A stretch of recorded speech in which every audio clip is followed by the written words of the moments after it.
ringan aja ya yang pengen JB arahkan kepada teman-teman ya, balik lagi ke awal. Nah, jadi JB dari tadi menyinggung soal riset. Dari tadi JB menyinggung soal riset dan riset. Kenapa JB dari tadi itu selalu menyinggung soal riset? Karena memang ketika JB bikin konten, ketika kita bikin konten itu memang nggak terlepas dari yang namanya riset.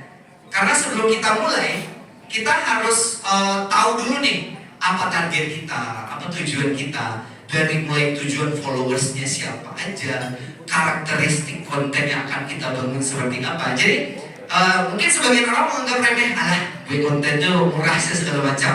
Murah kalau sekali dua kali gue konten. Tapi kalau kita mau fokus jadi content creator, atau kita bekerja di sebuah perusahaan atau di sebuah instansi yang mempekerjakan kita sebagai di bidang content creator, itu kita tiap hari berhenti ngelakuin yang namanya riset. Kalau JB biasanya melakukan riset itu di jam-jam malam ya, jam-jam tenang dari jam 9 sampai jam 12 malam ke atas.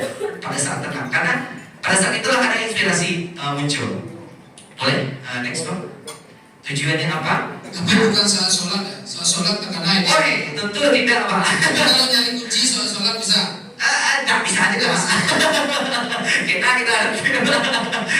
nah, jadi ini JB bikin tujuannya terbagi menjadi 3. Nah di sini Pak, ketika kita mau riset konten itu bakal ada 3 tujuan. Yang pertama meningkatkan keterlibatan. Keterlibatan ini apa?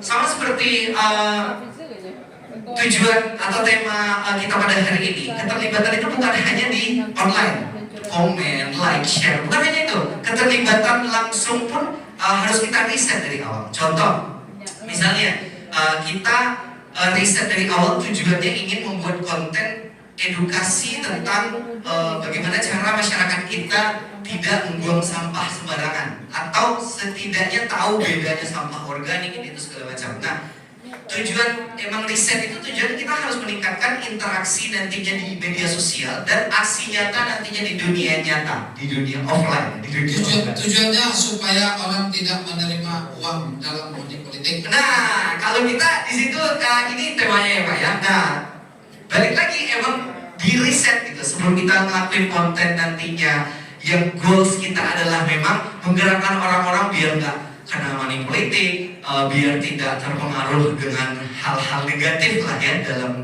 pemilihan daerah kita nantinya. Dan selanjutnya tujuan kita adalah menentukan target audience. Nah, kalau di KPU sendiri target audiensnya Milih family.